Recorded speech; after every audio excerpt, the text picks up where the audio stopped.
I'm Karen Adrienne, and I'm the owner and artistic director of Artdogs Studios and Circling the Square Fine Art Press. I bought the building in 2004 and spent the next year working with my son Kirsten Gill in rehabbing the top 3 floors. So we have an artist residence and we have 5 artist day studios here. And we work in a community, and when we're not buckled down with the COVID virus, we're hanging out in the kitchen here or in our studios talking about art, ideas, and networking opportunities for each other. And so it's been a really beautiful place to have in our community. And the love and hard work that we put into restoring an 1860s building has paid off. People like being here. We like fostering each other's art and helping each other along the way. The first artists that came here, some of them are still here. So it is a good place to work. And then when people move on or go to other things, the new artists that we have are always a real delight, and it's a pleasure to welcome them here to our facility. We tried to maintain the character of the building. We kept the tin ceilings where we could. We took the quirks of each artist in mind when we were making different places. Our backsplash or abandoned etching plates, which were dear to my heart, and trash to someone else. So the building has gone through a number of phases and artists. These artists also established Art Walk Gardiner, and our first one was in 2005, and we brought that to our community and to many artists outside of our building, to the whole community of artists, where we invite the public in to see what we do here and help them, understand and appreciate how much artists love being part of a community and what they have to offer a community. So I think that's the strength of our building and our artists and the wonderful people that I get to work with here. Yeah, like who made all these incredible little hinges or door handles? Yeah, I did. You did? Oh, it's super cool. It's a great idea. They're really neat. They really are. So beautiful. And they're, because what, the cheapest kind of door handle you could make, I guess. But they're pretty swell. Yeah. What is that? What is on that? What is that? These are a pod. Yeah. These are pods. This is a palm frond that was burnt. Different, organic material. Yeah. Pretty much. And shells, That's and a tiny little art dog cutter. Oh, that's so cute. I love it.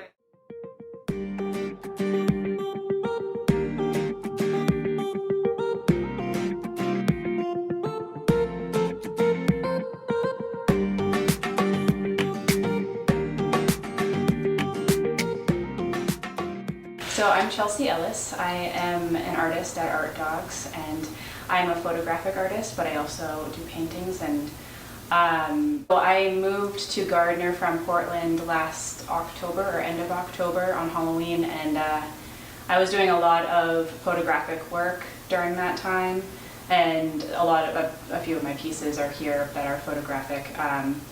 And when the pandemic hit, I started doing more little paintings because that felt right. And I have a small studio at the very top floor of Artdogs, and there's very little space, so that also little paintings feel good right now. So before the pandemic, moving in here was great because I was automatically a part of an art community, and my friend Molly used to live here before, so there's only one apartment on the top floor. And she was moving out, she thought of me, and she reached out and said, hey, I don't know if you're interested in moving. I was living in Portland at the time, and I was interested in moving, so it was just kind of serendipitous. And so I wanted to say yes to being a part of an art community really quickly. And it was wonderful to see Karen in her studio, and John, the 2 Johns upstairs, and Adam, like every time I'd come home from work, because I have to work, seeing them in their studios is just nice to have that energy around. But of course, during the pandemic, it's a little different because I'll still see them, but it's more of like a hi and like keeping your distance. But Yeah, it's nice. And at night there's no one here in their studio, so it's very quiet. So my photographic work, these pieces I made during a time of feeling empowered, but also having to deal with this introvertedness or feeling like inferior, as like coming from a place of being like a small woman that appears younger than she is probably, and then but feeling this empoweredness and trying to express that in a figure, and so that's what that work is about. And my current work, where they're little paintings, are really just me painting for a feeling, or just it's work that's very simple that brings me joy. And in this time of the pandemic, I feel like that's what I really want to focus on, is stuff that makes me feel good and that is visually appealing.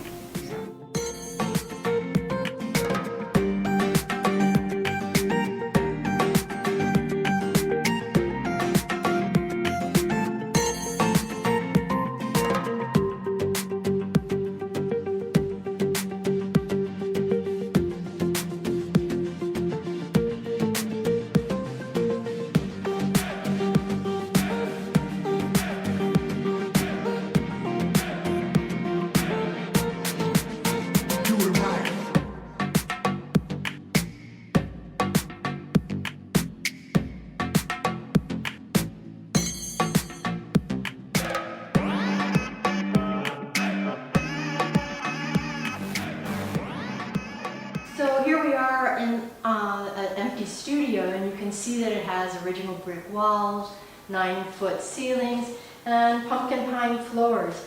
All of these things were restored and make a really beautiful, quiet space. This studio faces the Johnson Hall Park, and so you can look out over the town when you're not busily working. So it's a wonderful studio space, and quiet, wonderful place to work. When artists rent a studio, all utilities are included.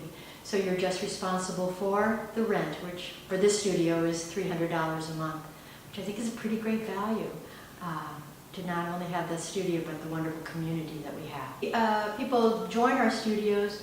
We do one studio show a year, meaning all the artists in this studio, in all of the studios, do a collective show, and it's usually downstairs at the Gallery Press. And then we also, of course, have meetings where we talk about art, ideas, concepts, sit in the kitchen, often with wine or beer, and just have a great time discussing and learning about each other and each other's ideas. So that's a pretty big bonus, I think. Many people, after they get out of school, find that it's much harder to create that community and that network where people really talk seriously about what they're doing and get that affirmation, as well as, I think, helpful ideas about moving work forward.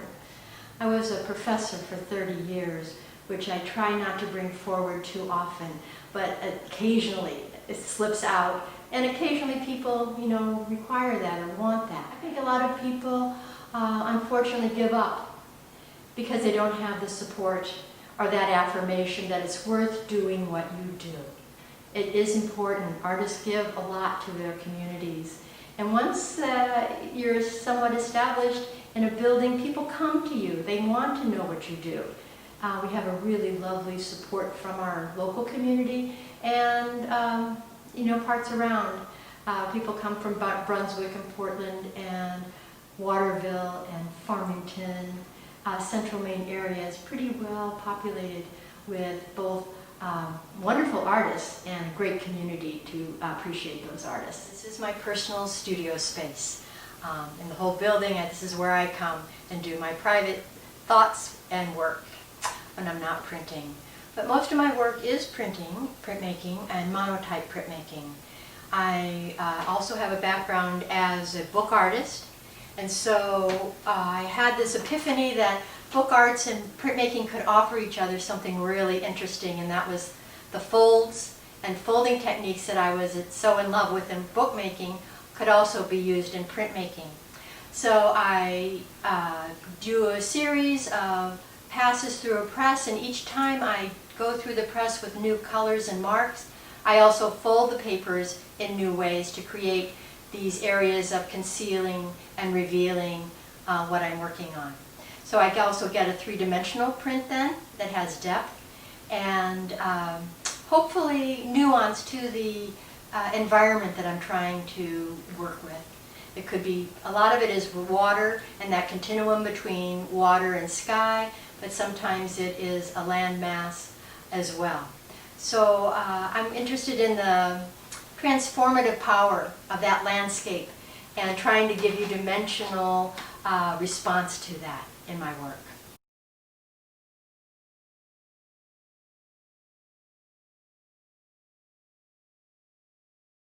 Hi, I'm Robin Brooks, and I'm an associate member of Circling the Square Fine Art Press here in Gardiner. I live in Topsom.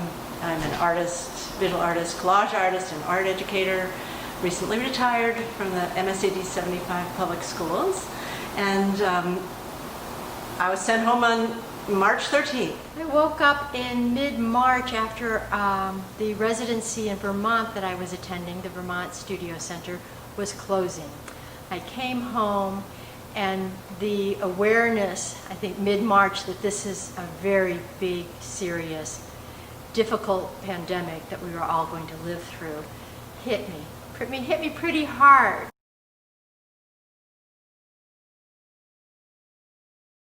And I wrote to the artists and asked if they'd be willing to make a quilt with me. This would be a digital quilt. And the reason, this is not a new idea, of course, quilts have been around for centuries, but the idea that it was something that was protective, it told a story, it united separate pieces together, was what drove me to say, well, let's try a quilt. It just seemed like a great little catalyst. We were all home, and so I looked around my studio and I looked at, first of all, thinking about quilts and the story of quilts in America. Quilts are often made of scraps and things that are discarded. They're also, quilting is a way to mend things and sort of piece together comfort. You know, a quilt wraps around you and it gives you comfort. So I looked at what I had, and I had these rubber stamps that I carved a couple of summers ago in a workshop. These are African violets, and all of the stamps that I carved had a theme of home and family. So I thought, this is a wonderful connection here. I'm home, I'm teaching remotely, I have this collaboration, but we're not really together. And so I wanted to just work with what I had and kind of stitch something together. And so that's how my quilt evolved. So each artist that agreed to make a piece, approximately 12 by 12 inches, or what would equal 12 by 12 inches, and then as they finished the works, sent them to myself and to one of our members, Adrienne Beecham. It's a wonderful young artist. She agreed to digitally stitch all the works together. My piece is on the upper right-hand, far right-hand side.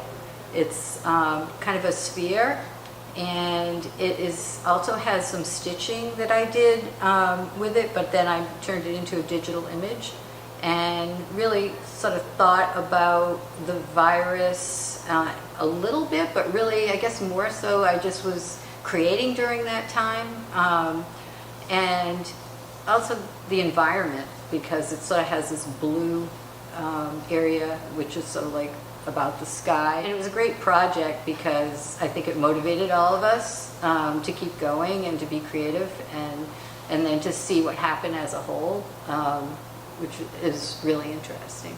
So Adrienne set the pieces up, organized them, and presented them, then these digital files, to my son Kirsten Gill, who's also an artist. And then he prepared the files for the printer.